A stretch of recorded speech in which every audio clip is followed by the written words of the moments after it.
Bapak maaf ya, saya tidak bisa aktifkan kamera dulu sebentar. Bapak, saya mau tanya untuk Pak Sakaria.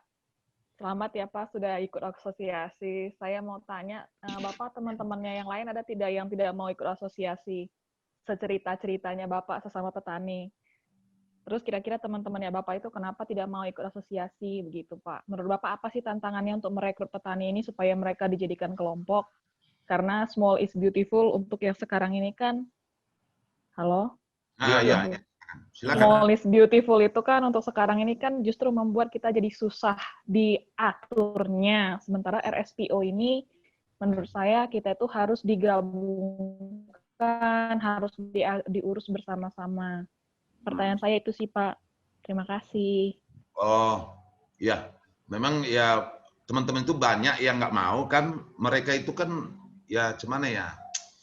Kalau pengalaman kami dulu-dulu itu pertama mereka merasa mereka lebih berpengalaman dari kita gitu. Apalagi dari tim AFC, FAF itu yang baru tamat sekolah masih muda-muda. Tahu apa mereka gitu. Satu lagi mereka kan malas ngumpul sih.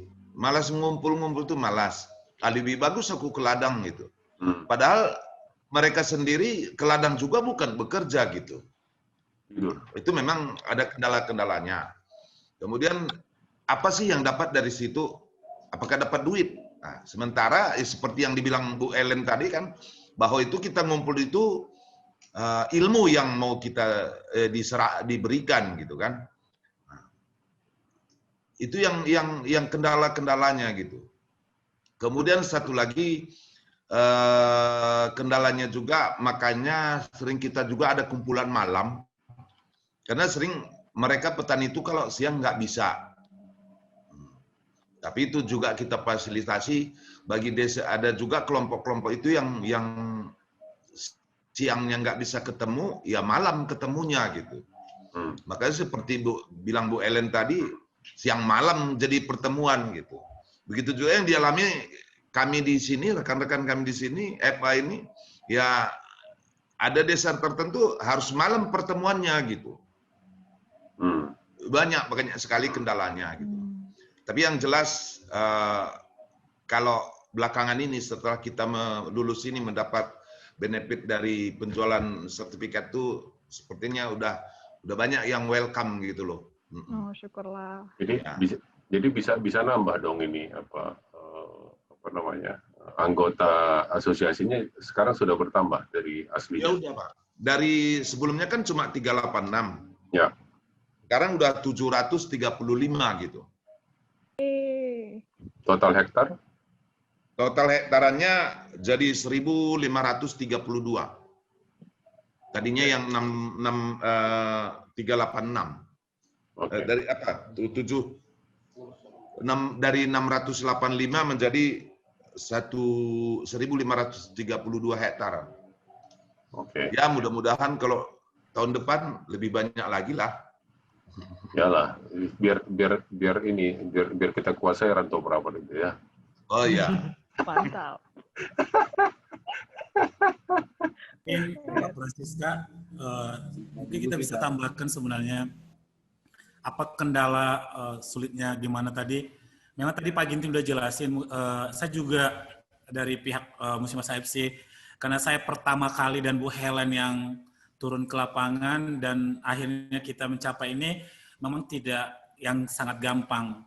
Pertama kita kenalkan RSPO juga di tahun kedua ketiga itu apa keuntungannya, karena mereka petani kita itu bukan bisa kita bohongi, kan dibuka internet, sertifikasi RSPO ada untungnya. Jadi dengan memang untuk mengundang petani-petani untuk bergabung itu adalah salah satu tantangan bagi kami juga sih dari asosiasi dan juga Musimas. Tadi kalau kita lihat memang petani yang utama pada saat kita kumpulkan apa keuntungan bagi saya, apakah saya dapat uang pulang dari sini, karena tantangan yang kita hadapi dengan apabila petani-petani ada penyuluhan pasti dapat uang. Jadi pada saat dengan adanya muncul program Musimas dan AFC ini, itu yang pertama yang menjadi tantangan berat bagi saya juga, karena dari Musimas kita melatih petani saat ini udah berapa ribu petani dan saya mendeliver ilmu ke field assistant yang tadi Pak Ginting saya juga bangga akhirnya dia mengetahui susunan pelepah itu adalah salah satu praktek perkebunan yang baik yang kita lakukan. Selain meningkatkan kesuburan tanah itu adalah menurunkan erosi yang terjadi pada tanah.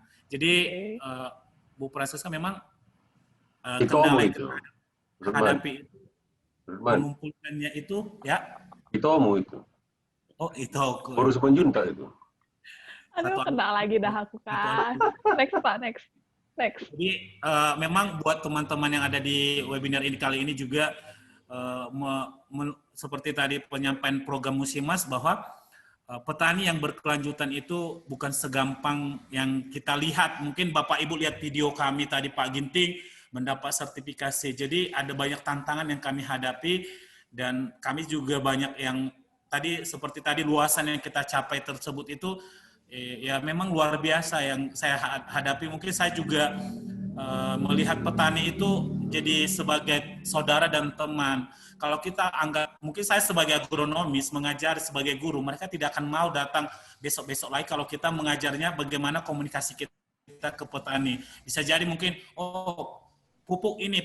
Kalau mereka mendengar kita sebagai guru, mereka tidak akan mau datang lagi. Kita yang paling sulit memang mengubah mindset petani yang tadinya mereka sudah mengetahui kelapa sawit, tiba-tiba kami masuk dan yang PO tadi kendala yang kita melindungi diri sangat sulit kita ubah. Mungkin saya sebagai korban untuk mempraktekkan menggunakan APD di depan para petani-petani begitu sebenarnya panas sekali, tapi mau tidak mau kita harus karena itu syarat sebagai praktek perkebunan. Jadi kita juga Musimas tetap membangun kerjasama yang bagus terhadap asosiasi petani.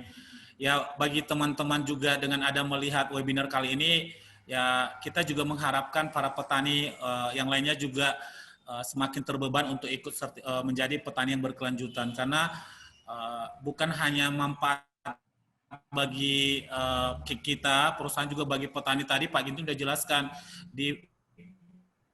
saya jelaskan sedikit bahwa petani yang sertifikasi RS Jaminan Kesehatan Ketenaga Kerjaan, kita bekerja sama dengan BPJS Ketenagakerjaan yang ada di rantau.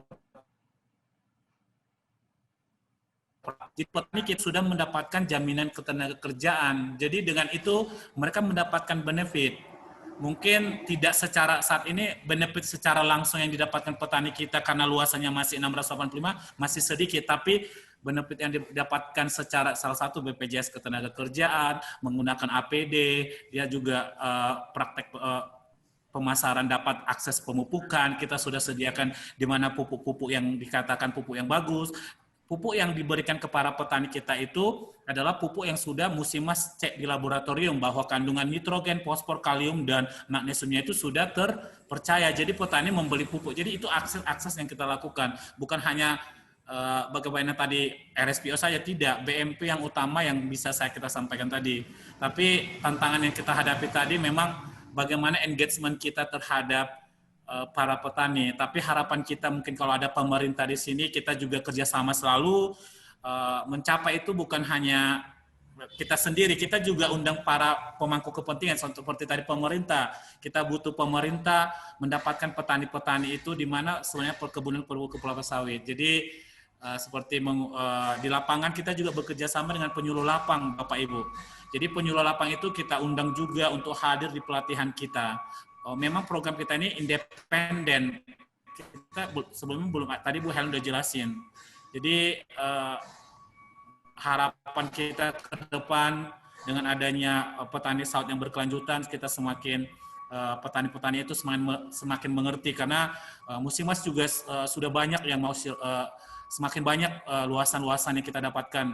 Mungkin tahun ini ya Bu Helen ya 2.000 petani yang kita udah certified dan luasannya 5.000 luasan hektar yang akan mendapatkan sertifikasi RSPO dan mudah-mudahan itu sangat berdampak bagi teman-teman para petani sehingga petani itu tidak disalahkan lagi. Maksudnya bukan menyalahkan sih, sehingga petani kita mengerti apa itu namanya berkelanjutan. Jadi mungkin itu Bu Francisca yang bisa saya tambahkan dari mungkin saya sebagai 5 tahun mendampingi para petani dan sudah mengerti apa yang dikatakan kalau bahasa rantau perapat barbulut, maksudnya itu jadi bahasa-bahasa itu kita udah biasa dengarkan. Jadi buat teman-teman yang ada di sini juga harapan kita tetap kerjasama juga ya, untuk membangun para petani kecil lah. Mungkin itu aja Bu, bisa teman-teman bisa bertanya kembali apa yang bisa kita sampaikan. Terima kasih. Ya terima kasih. Jadi memang tahun berapa itu ya ngobrol sama si Helen. Susah kali lah, Gar. Ingat kita pernah ngobrol tuh di telepon gitu kan. Susah kali lah ngurusin petani ini kan gitu kan. Ya inilah mungkin buahnya ya. Kayaknya itu 5 tahun yang lalu kita ngobrol itu ya. Oh di situ rupanya kau, Gar ya, di Musimas kau rupanya. Iya kenapa? Iya susah kali lah. Andreas, silakan. Iya Bang. Ya silakan. Kalau mau bertanya. Oke, makasih Bang Togar. Saya langsung aja ingin mengajukan pertanyaan ke Pak Rutman Simajuntak untuk perkembangan program kemitraan antara Musimas dengan teman-teman petani, khususnya ini petani swadaya ya. Ini selain di Rantau Parapat sudah sampai daerah mana aja Pak? Kemudian ada target nggak? Mungkin dalam tiap tahun bisa berapa jumlah petani swadaya yang bisa ditarik untuk menjadi mitra teman-teman mitranya Musimas. Kemudian juga sebenarnya dari Musimas goalnya sendiri apa sih yang ingin dicapai selain tadi kita bicara tentang sustainability, tapi dampak yang ingin diperoleh kepada perusahaan itu apa gitu loh dengan menggandeng teman-teman petani swadaya ini, karena emang kita tahu pola kemitraan ini kan semakin kesini kan semakin mulai berubah ya, dengan karakter petani yang juga mungkin berbeda 20-30 tahun yang lalu kan sudah berbeda dengan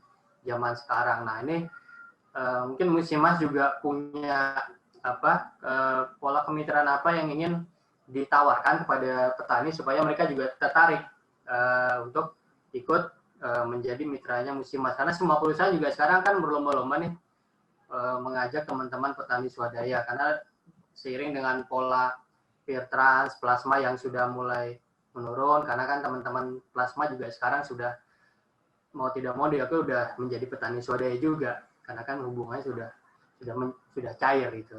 Kemudian yang kedua pertanyaan kepada Pak Sakaria Ginting, Pak, ini kan Bapak sudah menjadi bagian dalam sertifikat ISPO ya, RSPO ya Pak ya. Nah, tiap tahun itu kan ada yang namanya surveillance, pengawasan. Apakah dalam hal pengawasan ini kan kalau tidak salah ada biaya audit kembali. Apakah ini sudah bisa Bapak kelola sendiri biaya itu, atau masih dapat support Pak? Mungkin dari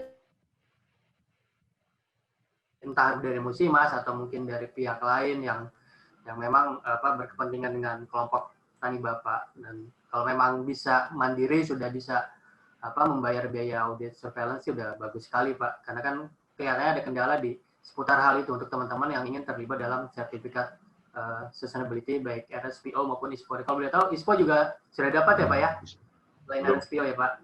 Oh belum ya? Belum. Ada rencana nggak Pak mungkin masuk juga ke ISPO, karena mungkin tanggapan juga Pak, 5 tahun ke depan kan petani akan diwajibkan untuk ISPO, artinya sudah bersifat mandatori, tidak lagi menjadi volunteer atau sukarela, akan ke depan akan diwajibkan. Nah, seberapa besar kesiapan Bapak untuk ikut sertifikat ISPO, karena kan akan diwajibkan dalam 5 tahun ke depan. Terima kasih Pak. Terima kasih Bang Togar. Ya. Atau Pak Sakaria bisa jawab dulu atau gimana? Saya dulu ya. Ya. Dulu. Ya, terima kasih Pak Amri tadi ya. Sebetulnya waktu kita mendapat benefit itu, kita sih sudah mengalokasikan dananya untuk biaya surveillance. Tapi karena Musimas membantu kita sepenuhnya, Ya, jadi biayanya tadi ya kita bagi-bagikan lagi ke anggota gitu. Nah, tapi ya kita akan tetap berusaha supaya di surveillance mendatang kita mungkin Musimas juga kan akan menguranginya. Jadi kita akan kita berencana 2-3 tahun mendatang kita udah mandiri betul surveillance-nya gitu. Nah, itu mungkin Pak Amri. Kemudian masalah ISPO, ya asosiasi sudah punya rencana untuk mengikuti surveillance sertifikasi ISPO-nya gitu. Itu mungkin di kemudian hari lah. Mungkin saya bisa tambahkan Bapak-Bapak, Ibu-Ibu. Ya. Yang pertama tadi memang kita pihak Musimas karena komitmen bahwa harus membina setiap 100% membina para petani yang kirim TBS ke Musimas. Tadi memang saat ini Musimas yang kita bina adalah petani-petani kecil, bukan yang tadi yang eksplasma dan sebagainya. Jadi memang kita saat ini tetap membina seperti program kita juga tadi yang saya jelasin. Memang kita ada bekerja sama AFC dan Musimas. Selain itu juga kita bekerja sama dengan seperti di Aceh Tamiang, di Aceh Singkil, dan bahkan petani-petani kecil yang kirim TBS ke kita tetap melakukan seperti pembinaan-pembinaan yang kita sudah lakukan. Terus masalah surveillance bisa kita tambahkan juga Pak. Mungkin tadi Pak Ginting udah jelaskan memang biaya surveillance itu sangat banyak yang dibutuhkan untuk tahun pertama surveillance karena benefit yang didapatkan asosiasi di tahun pertama itu tidak terlalu banyak. Jadi di tahun pertama surveillance kita dengan asosiasi dengan Musimas dan AFC juga masih memberikan kontribusi terhadap audit di tahap pertama. Setelah kemudian kita melihat asosiasi tetap membuat satu RAB yang kita masih Musimas tetap pantau dan AFC, apakah masuk akal contoh biaya yang dianggarkan tersebut. Memang surveillance di tahun pertama masih belum mencukupi untuk kendala di asosiasi. Jadi Musimas masih komitmen dan AFC juga membantu petani kecil. Contoh salah satu tahun ini kita masih komitmen membantu karena biayanya tidak terlalu cukup besar. Dan apa yang kita lakukan untuk Musimas saat ini, selain pembinaan terhadap petani-petani kecil RSPO, kita juga engagement terhadap ISPO. Tahap pertama memang kita di RSPO, di kedua kita akan lanjutkan sertifikasi ISPO. Dan tadi saya juga jelaskan bahwa petani-petani yang kita bina itu adalah petani yang mendapatkan sertifikasi, mendapatkan program peremajaan rakyat juga. Syarat utama dijadikan sebagai mendapatkan dana BPDPKS harus ada, nanti itu petani tersebut akan kita sertifikasi ISPO. Jadi inilah mendorong program yang kita lakukan, selain dari program pemerintah yang kita jalankan, ada juga program petani kecil. Jadi ISPO dan RSP itu akan berdampingan nantinya. Jadi ini mempermudah kita. Salah satu petani kita di Rantau Prapat ada yang mendapatkan peremajaan sawit rakyat itu ada tahap pertama ada 19 petani luasan 51, tahap kedua 33 luasan 77. Berarti ada kurang lebih petani kita 52 petani dan luasan itu kurang lebih 100 hektar yang sudah dapat replanting peremajaan sawit rakyat. Itu nanti kita sudah ada perjanjian di petani tersebut bahwa mereka akan ikut ISPO. Seperti peraturan baru sekarang bahwa petani-petani kecil wajib disertifikasi ISPO. Musimas juga berkomitmen terhadap itu. Jadi nanti petani-petani kita yang sudah sertifikasi RSPO, kita akan engagement terhadap ISPO. Tapi mungkin bapak-bapak dari pemerintah mungkin pasti tahu persyaratan utama untuk ikut ISPO itu adalah STDB dan SPPL. Jadi harapan kita ke depan dengan pengurusan STDB SPPL inilah yang menjadi dilema bagi kita juga, tapi kita tetap engagement pemerintah karena asosiasi juga akan mengurus itu karena ISPO itu syarat utama STDB dan SPPL itu. Jadi memang itu yang nanti jadi bukan permasalahan sih, tantangan bagi kita asosiasi dan Musimas juga yang menjadi tantangan kita. Tapi dengan adanya pengajuan tersebut kita mungkin bisa engagement para pemerintah pemangku kepentingan lah. Jadi itulah komitmen yang kita mungkin bisa sampaikan bapak-bapak tadi pertanyaan Pak Amri ya. Jadi harapan kita dengan ada petani kecil inilah kita melatih para petani itu bukan hanya RSPO Pak, tapi tetap juga kita engagement untuk ISPO. Mungkin itu aja tambahannya. Mungkin terima kasih Pak Tunggar. Dan Pak Oke, terima kasih Pak Rukman. Sebelum kita lanjut, saya mendapat info Pak Sakaria harus meninggalkan kita karena ada kepentingan pribadi ya Pak ya. Di rumah nggak apa-apa. Oh, nggak apa-apa. Oke. Kirain mau pergi Pak. Tadi saya diinfokan bahwa Bapak mau pergi. Ya, oke. Sekarang 5:05 ya. Kita masih punya waktu 10 plus menit lagi. Tadi sebelum Andreas ngedrop, kayaknya ada mau nanya ya Andreas. Tadi saya ngelihat raise hand. Iya Pak. Andreas. Ya, silakan. Sorry, ini kameranya nggak bisa dihidupin, kurang stabil isinya, makanya tadi drop. Nah itu sebenarnya kita patut diapresiasi sih apa yang dilakukan sama AFC dan juga Musimas ya untuk kolaborasi ini.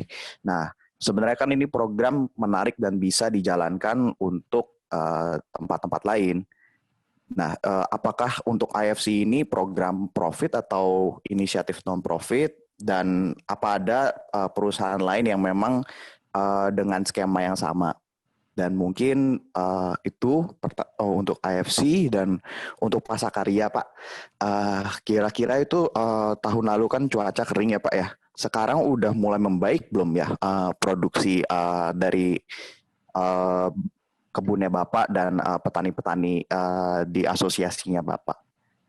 Terus yang terakhir, kira-kira harga TBS itu di berapa ya Pak per kilogram agar petani-petani itu bisa hidup layak, mungkin minimalnya lah. Seperti itu Pak. Terima kasih. Oke, baik Pak Andreas ini ya. Andreas. Iya Pak. Ya, pertanyaan tadi bagi kami, memang musim kemarau tahun lalu itu sangat mempengaruhi karena dengan musim kemarau itu ya kita kan nggak bisa mupuk kemarin itu. Jadi ya saat ini sih udah bisa mupuk lah, udah bisa mulai lah. Pengaruhnya sih udah mulai ada lah, peningkatan hasil itu udah mulai ada. Kemudian mengenai harga TBS itu ya kita berharap kalau di sini kisarannya ya di petani itu udah di atas 1.400. Nah, itu dia cukup, kalau itu sudah bisa lah, udah bisa membiayai kebutuhan keluarga lah, dan juga udah bisa menyisihkan untuk beli pupuk. Tapi kalau yang sampai ke masyarakat itu istilahnya kalau petani itu sendiri nggak sampai 1.000, ya untuk makan aja nggak cukup. Jadi apalagi untuk beli pupuk. Kemarin itu sudah musim kemarau, hasil sedikit, harga juga kan rendah sekali gitu. Itu sangat mempengaruhi dengan kondisi sawit kita sekarang ini gitu. Nah, mungkin itu saja, Pak Andreas. Kalau masih belum jelas, silakan. Thank you, Pak. Terima kasih banyak, Pak. Jelas sekali. Ada pertanyaan ke AFC ya? Iya, Pak. Ya, boleh. Oh ya. Ada teman saya juga sih, Mbak Yuni mau jawab? Yuni.